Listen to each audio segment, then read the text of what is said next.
Day के programme में आपका स्वागत है। शुरुआत करेंगे अभ्यास प्रश्न से। टाटा पावर ने एमएसएमई उद्यमियों को रूफटॉप सोलर सेगमेंट में वित्त योजना प्रदान करने के लिए किसके साथ साझेदारी की है? आईसीआईसीआई बैंक, लघु उद्योग विकास बैंक, एसबीआई या फिर एचडीएफसी बैंक? इसका सही जवाब है ऑप्शन बी, लघु उद्योग विकास बैंक। टाटा पावर ने एमएसएमई उद्यमियों को रूफटॉप सोलर सेगमेंट में वित्त योजना प्रदान करने के लिए भारत के लघु उद्योग विकास बैंक यानी एसआईडीबीआई के साथ साझेदारी की है। इस योजना के तहत दी जाने वाली वित्तीय सहायता बिना कोलेट्रल के होगी एवं ब्याज दर 10% से कम होगी। इस योजना का लाभ ऑफ ग्रिड एवं ऑन ग्रिड कनेक्शंस दोनों उठा सकते हैं। आपको बता दें, इससे एमएसएमई ग्राहकों को सोलर एनर्जी अडॉप्ट करने में सहायता मिलेगी। तो इस तरह इस प्रश्न का सही जवाब है ऑप्शन बी। आप में से अधिकतर स्टूडेंट्स ने कमेंट सेक्शन में इसका जवाब सही भेजा था। जवाब भेजने के लिए आपका शुक्रिया। हमारे वीडियो अंग्रेजी में देखने के लिए फॉलो करें हमारा ही दूसरा यूट्यूब चैनल दृष्टि IAS इंग्लिश। शुरुआत करते हैं आज के सेशन की। आज का पहला प्रश्न है, भारत बांग्लादेश का अगरतला अखौरा रेल लिंक बांग्लादेश के गंगा सागर शहर को भारत के किस शहर से जोड़ता है? महोबा, धलाई, निश्चिंतपुर या फिर पश्चिम त्रिपुरा? इसका सही जवाब है ऑप्शन सी, निश्चिंतपुर। हाल ही में गृह मंत्री अमित शाह ने निश्चिंतपुर में एक इंटीग्रेटेड चेक पोस्ट एवं कार्गो हैंडलिंग फैसिलिटी विकसित करने का त्रिपुरा सरकार को आश्वासन दिया है। भारत और बांग्लादेश के बीच अगरतला अखौरा रेल लिंक सितंबर 2021 तक पूरा होने की उम्मीद है। यह रेल लिंक बांग्लादेश के गंगा सागर को भारत के निश्चिंतपुर से और निश्चिंतपुर को अगरतला रेलवे स्टेशन से कनेक्ट करता है। आपको बता दें, निश्चिंतपुर पश्चिम बंगाल अगरतला अखौरा रेल लिंक का जंक्शन पॉइंट है। निश्चिंतपुर में इंटीग्रेटेड चेक पोस्ट एवं कार्गो हैंडलिंग फैसिलिटी बनने से पूर्वोत्तर भारत में वाणिज्य और व्यापार को बढ़ावा मिलेगा। तो इस तरह इस प्रश्न का सही जवाब है ऑप्शन सी। अगला प्रश्न है, हाल ही में केंद्रीय कैबिनेट ने स्पेसिफाइड स्किल्ड वर्कर को लेकर किस देश के साथ सहयोग के लिए समझौता ज्ञापन पर हस्ताक्षर को मंजूरी दी है? ऑस्ट्रेलिया, अमेरिका, चीन या फिर जापान? इसका सही जवाब है ऑप्शन डी, जापान। बीते दिनों प्रधानमंत्री नरेंद्र मोदी की अध्यक्षता में केंद्रीय मंत्रिमंडल ने स्पेसिफाइड स्किल्ड वर्कर को लेकर जापान के साथ सहयोग के लिए समझौता ज्ञापन पर हस्ताक्षर को मंजूरी दी। इस समझौता ज्ञापन के तहत भारत और जापान के बीच पार्टनरशिप और सहयोग के लिए एक संस्थागत तंत्र यानी इंस्टीट्यूशनल मैकेनिज्म की स्थापना की जाएगी। इसके अंतर्गत जापान में 14 निर्दिष्ट क्षेत्रों में काम करने के लिए ऐसे कुशल भारतीय कामगारों को भेजा जाएगा जिन्होंने अनिवार्य स्किल और जापानी भाषा की परीक्षा पास कर ली है। इन भारतीय कामगारों को जापान सरकार की ओर से स्पेसिफाइड स्किल्ड वर्कर का न्यू स्टेटस ऑफ रेजिडेंस प्रदान की जाएगी। आपको बता दें, एक संयुक्त कार्यबल का गठन भी किया जाएगा जो इस समझौता ज्ञापन का अनुपालन सुनिश्चित करेगा। तो इस तरह इस प्रश्न का सही जवाब है ऑप्शन डी। अगला प्रश्न है, हाल ही में किसे ऑल इंडिया चेस फेडरेशन यानी AICF का अध्यक्ष चुना गया है? संजय कपूर, मनोज सिंह, अजय अवस्थी या फिर विनोद महाजन? इसका सही जवाब है ऑप्शन ए, संजय कपूर। हाल ही में संजय कपूर को ऑल इंडिया चेस फेडरेशन का अध्यक्ष चुना गया। उन्होंने ऑनलाइन हुए चुनाव में पदासीन PR वेंकटरामा राजा को हराया। आपको बता दें, संजय कपूर उत्तर प्रदेश चेस एसोसिएशन का प्रतिनिधित्व करते हैं। गौरतलब है कि ऑल इंडिया चेस फेडरेशन का सचिव भारत सिंह चौहान को चुना गया है। तो इस तरह इस प्रश्न का सही जवाब है ऑप्शन ए। अगला प्रश्न है, खबरों में रहा भितरकनिका नेशनल पार्क किस राज्य से संबंधित है? उत्तर प्रदेश, महाराष्ट्र, ओडिशा या फिर आंध्र प्रदेश? इसका सही जवाब है ऑप्शन सी, ओडिशा।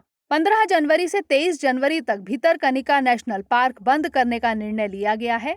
इस पार्क को मगरमच्छ की वार्षिक गणना करने के लिए बंद किया जा रहा है। पार्क और इसके आसपास के क्षेत्रों के नालों और नदियों में मगरमच्छों की गिनती के लिए 22 टीमों का गठन किया गया है। आपको बता दें, यह पार्क ओडिशा में स्थित है। तो इस तरह इस प्रश्न का सही जवाब है ऑप्शन सी। अगला प्रश्न है, चर्चा में रहा माउंट मेरापी ज्वालामुखी किस देश से संबंधित है? मलेशिया, इंडोनेशिया, जापान या फिर ऑस्ट्रेलिया? इसका सही जवाब है ऑप्शन बी, इंडोनेशिया। बीते दिनों इंडोनेशिया में माउंट मेरापी ज्वालामुखी में विस्फोट हुआ। पर्वत में रह रहे 500 से अधिक लोगों को बाहर निकाला गया। आपको बता दें, माउंट मेरापी की ऊंचाई 2968 मीटर है। माउंट मेरापी एक सक्रिय ज्वालामुखी है। इंडोनेशिया 250 मिलियन से अधिक लोगों का एक द्वीप समूह है। यह प्रशांत रिंग ऑफ फायर के दायरे में आता है। यहाँ भूकंप और ज्वालामुखी विस्फोट का खतरा ज्यादा बना रहता है। तो इस तरह इस प्रश्न का सही जवाब है ऑप्शन बी। अगला प्रश्न है, निम्नलिखित में से किसे सोमालिया में भारत के अगले राजदूत के रूप में नियुक्त किया गया है? अजय चौहान, विकास मेहता, अनिरुद्ध गोंड या फिर वीरेंद्र कुमार पॉल? इसका सही जवाब है option D, Virendra Kumar Paul. Doctor Virendra Kumar Paul को सोमालिया में भारत का अगला राजदूत नियुक्त किया गया है। 1991 बैच के IFS ऑफिसर डॉक्टर पाल वर्तमान में केन्या में भारत के हाई कमिश्नर हैं। सोमालिया हॉर्न ऑफ अफ्रीका में स्थित एक देश है। यह देश 1990 के दशक के प्रारंभ में कबीले आधारित सशस्त्र समूहों के बीच गृह युद्ध होने से हिंसा में घिरा हुआ है। अल-शबाब आतंकवादियों द्वारा स्थिति को और अधिक जटिल कर दिया गया है। ये आतंकवादी देश में शरिया कानून के कट्टरपंथी संस्करण को लागू करने के लिए देश भर में कई हमले कर रहे हैं। तो इस तरह इस प्रश्न का सही जवाब है ऑप्शन डी। अगला प्रश्न है, अफ्रीकी हाथियों के सर्वेक्षण के लिए एक नए अप्रोच का विकास किया गया है। यह सर्वे किस विश्वविद्यालय के नेतृत्व में किया गया? कैम्ब्रिज विश्वविद्यालय यूके, ऑक्सफोर्ड विश्वविद्यालय यूके, हार्वर्ड विश्वविद्यालय अमेरिका या फिर येल विश्वविद्यालय अमेरिका? इसका सही जवाब है ऑप्शन बी, ऑक्सफोर्ड विश्वविद्यालय यूके। ऑक्सफोर्ड विश्वविद्यालय के नेतृत्व में अंतर्राष्ट्रीय शोधकर्ताओं की एक टीम ने अफ्रीकी हाथियों के सर्वेक्षण के लिए एक नए अप्रोच का विकास किया है। इस विधि में उपग्रहों एवं आर्टिफिशियल इंटेलिजेंस का प्रयोग करते हुए अफ्रीकी हाथियों का सर्वेक्षण किया जाएगा। इस विधि से सर्वेक्षण करने से हाथियों के संरक्षण में आ रहे मौजूदा चुनौतियों का हल निकाला जा सकता है। यह अध्ययन एक अकादमिक पत्रिका remote sensing in ecology and conservation में प्रकाशित हुआ। इस विधि से सर्वे करने पर डबल काउंटिंग करने की जरूरत नहीं पड़ेगी एवं बहुत कम समय अंतराल पर आसानी से दोबारा सर्वे किया जा सकता है। तो इस तरह इस प्रश्न का सही जवाब है ऑप्शन बी। अगला प्रश्न है, निम्नलिखित में से किसने एक मानक होम इंश्योरेंस पॉलिसी लाने का फैसला किया है? NITI Aayog, insurance regulatory and development authority of India, राष्ट्रीय टोही कार्यालय यानी NRO या फिर राष्ट्रीय भूस्थानिक खुफिया एजेंसी? इसका सही जवाब है option B, insurance regulatory and development authority of India.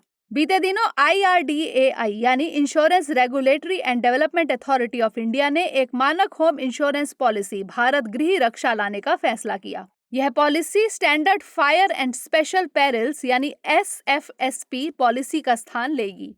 Bharat गृह रक्षा पॉलिसी में आग, प्राकृतिक आपदाओं, चोरी आदि को भी कवर किया गया है। इसके अलावा मूल्यवान वस्तुओं जैसे आभूषण आदि को भी इसमें कवर किया गया है। तो इस तरह इस प्रश्न का सही जवाब है ऑप्शन बी।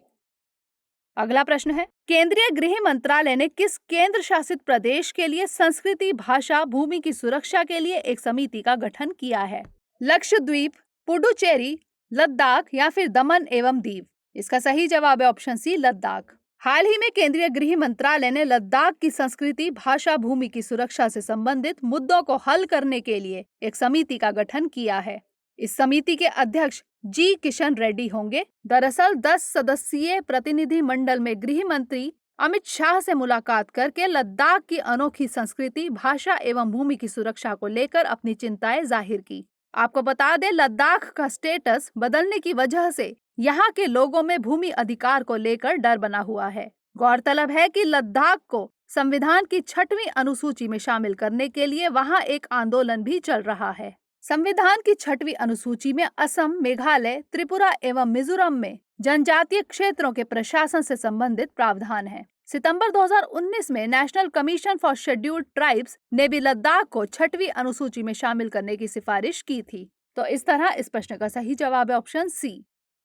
अगला प्रश्न है, हाल ही में किसने रेलवे के माल व्यवसाय को बढ़ावा देने और विकसित करने के लिए एक विशेष पोर्टल लॉन्च किया है? श्री नितिन गडकरी, प्रधानमंत्री नरेंद्र मोदी, श्री पीयूष गोयल या फिर श्रीमती स्मृति ईरानी? इसका सही जवाब है option C, Shri Piyush Goyal. Rail मंत्री पीयूष गोयल ने माल व्यवसाय को बढ़ावा देने और विकसित करने के लिए एक विशेष पोर्टल लॉन्च किया है। भारतीय रेलवे का यह फ्राइट बिजनेस डेवलपमेंट पोर्टल ग्राहकों की हर जरूरत पूरा करने के लिए one stop single window solution की तरह काम करेगा। इससे सप्लायर्स अपने सामान का ऑनलाइन ट्रैकिंग कर पाएंगे तथा इससे ट्रांसपोर्टेशन की प्रोसेस और सिंपल होगा। रेलवे के साथ ईज ऑफ डूइंग बिजनेस सुनिश्चित करने में यह पोर्टल गेम चेंजर साबित होगा। तो इस तरह इस प्रश्न का सही जवाब है ऑप्शन सी।